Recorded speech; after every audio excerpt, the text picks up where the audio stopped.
नमस्कार दोस्तों, मैं अमन स्वागत करता हूं आपके अपने YouTube चैनल एजुकेशन हब पे। आज है 25 सितंबर और चले जानते हैं 25 सितंबर से संबंधित कुछ इंपॉर्टेंट अपडेट्स। आज का पहला अपडेट से डिजिटल पर्सनल डेटा प्रोटेक्शन यानी कि डीपीडीपी अधिनियम 2023 के संदर्भ में डेटा फिशु फिडुसरी की जिम्मेदारी क्या है। डेटा फिडुसरी की जिम्मेदारी क्या है? ऑप्शन है आपके कि यह किसी भी प्रकार के प्रोसेसिंग के खिलाफ डेटा की सुरक्षा का प्रभारी है। ऑप्शन बी है यह सहमति प्रबंधन की सुविधा प्रदान करते हुए व्यक्तिगत जानकारी एकत्र करता है, सहेजता है और साझा करता है। सी है आपका ऑप्शन कि यह डेटा सुरक्षा नियमों को लागू करने के प्रभारी नियामक प्राधिकरण के रूप में कार्य करता है। और ऑप्शन डी है कि यह व्यक्तिगत डेटा प्रोसेसिंग का प्रबंधन करने के लिए नामित व्यक्ति है। तो यहाँ पर सही ऑप्शन होता है आपका बी कि यह सहमति प्रबंधन की सुविधा प्रदान करते हुए व्यक्तिगत जानकारी एकत्र करता है, सहेजता है और साझा करता है। एक्सप्लेन देखते हैं तो यहाँ पे है कि डीपीडीपी अधिनियम व्यक्तियों के डेटा को सुरक्षा के लिए भारत में विकसित एक कानूनी ढांचा है और यह सुनिश्चित करता है कि उनका डेटा केवल उनकी सहमति से साझा किया जाए। यह डिजिटल व्यक्तिगत डेटा के प्रबंधन को नियंत्रण करता है और डिजिटल युग में व्यक्तियों की गोपनीयता की सुरक्षा के लिए कई सुरक्षा उपाय बताता है।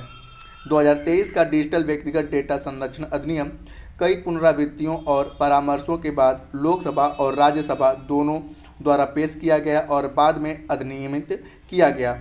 जिन व्यक्तियों या कंपनियों का डेटा संरक्षित किया जाना चाहिए उन्हें डीपी माना जाना जा सकता है। डीपी को डेटा उत्पन्न करने और उपयोग करने के लिए लिखित सहमति प्रदान करनी होगी। साथ ही उस सटीक उद्देश्य की पहचान करनी होगी जिसके लिए इसका उपयोग किया जाएगा। डीपी किसी भी समय सहमति रद्द कर सकता है या इसके उपयोग को सीमित कर सकता है। डेटा फिडुसरी एक इकाई है जो डेटा एकत्र करता है, संग्रहित करता है और साझा करता है।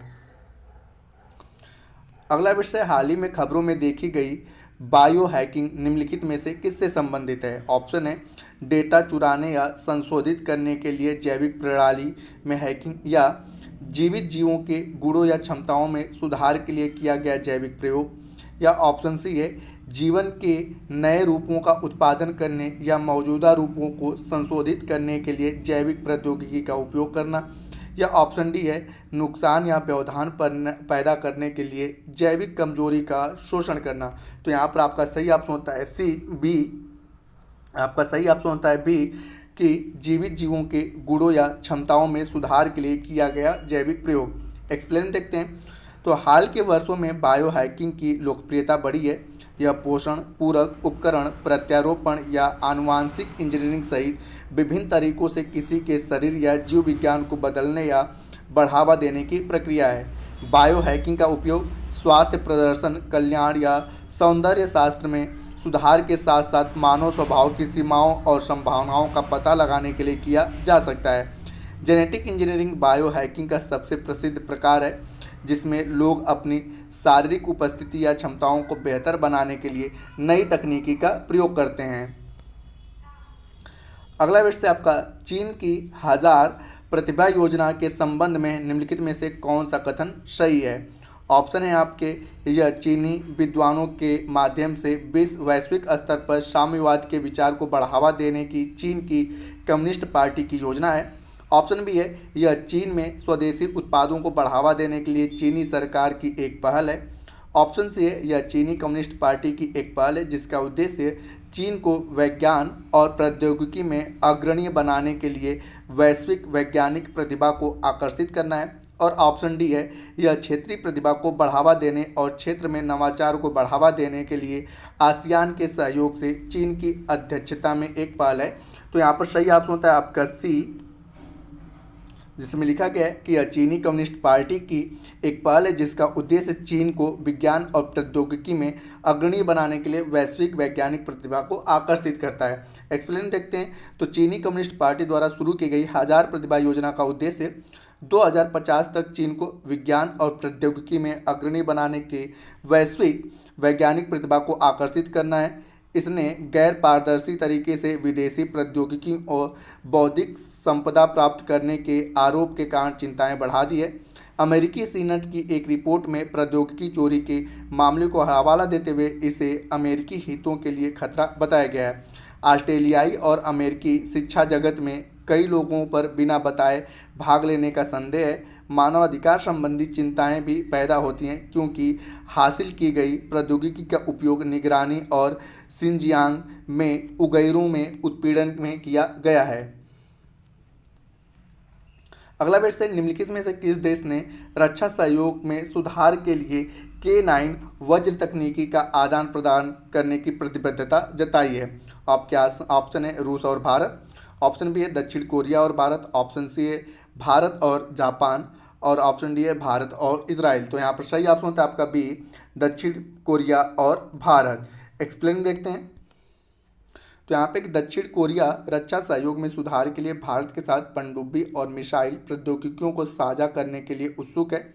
दोनों राष्ट्रपतियों ने दक्षिण कोरिया फर्म द्वारा निर्मित 52 कैलिबर ट्रैक किए गए स्वचालित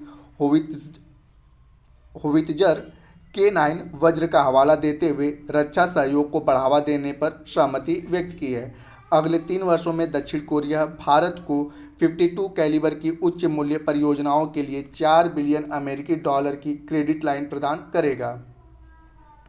आज का अंतिम विषय, निम्नलिखित में से कौन सा कथन ओवरनाइट इंडेक्स स्वैप यानी कि OSI का सबसे अच्छा वर्णन करता है? ऑप्शन है यह एक ब्याज दर स्वैप है जिसमें एक निश्चित ब्याज दर के लिए रात भर की दर का आदान प्रदान शामिल है। ऑप्शन बी है यह एक रात्रिकालीन ब्याज दर है जो रात्रिकालीन ट्रेजरी रेपो लेन देन के लिए औसत दर का प्रतिनिधित्व करती है।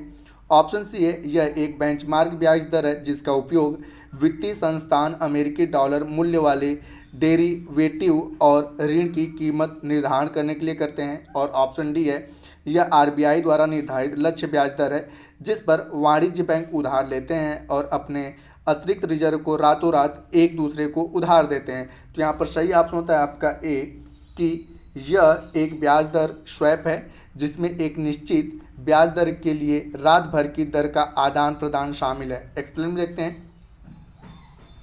तो यहाँ पे एक्सप्लेन है कि हाल ही में भारतीय ओवरनाइट इंडेक्स स्वैप यानी कि OIS दरें अपने उच्चतम स्तर पर पहुंच गई क्योंकि निवेशकों ने भारतीय रिजर्व बैंक यानी कि RBI की आगामी दर वृद्धि की प्रत्याशा में शॉर्ट एंड स्वैप का भुगतान करने का विकल्प चुना।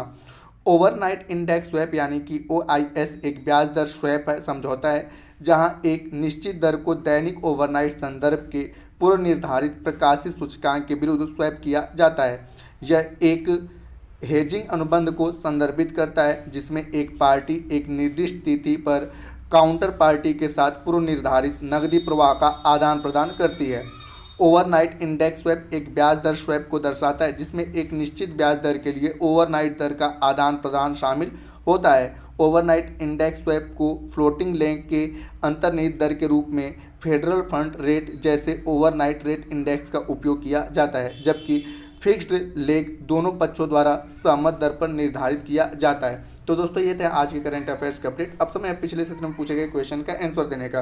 तो पिछले सेशन में आपसे पूछा गया था कि निम्न में से किस राज्य ने 5वीं राष्ट्रीय व्हील चेयर रग्बी चैंपियनशिप 2023 का खिताब जीता? तो जिसका सही उत्तर था महाराष्ट्र। तो जिन्होंने भी सही उत्तर दिया उनके लिए बधाई। अब समय है आज के प्रश्न का। तो आज का प्रश्न है, निम्नलिखित में से किस देश ने रक्षा सहयोग में सुधार के लिए K9 वज्र तकनीकी का आदान प्रदान करने की प्रतिबद्धता जताई है? आपके ऑप्शन है रूस और भारत, दक्षिण कोरिया और भारत, भारत और जापान, या भारत और इजराइल। तो आप इसका आंसर हमें कमेंट बॉक्स में दे सकते हैं। आपके कमेंट का हमें इंतजार रहेगा। तो दोस्तों वीडियो पसंद आए तो वीडियो को लाइक करें, कमेंट करें तथा अपने दोस्तों के साथ शेयर करें, और चैनल पर नए हैं तो चैनल को सब्सक्राइब अवश्य करें। तथा इस PDF को प्राप्त करने के लिए आप हमारे टेलीग्राम से जुड़ सकते हैं जिसका लिंक वीडियो के डिस्क्रिप्शन में दिया हुआ है। तो वीडियो के अंत तक बने रहने के लिए धन्यवाद। मिलते हैं जल्दी नेक्स्ट वीडियो में।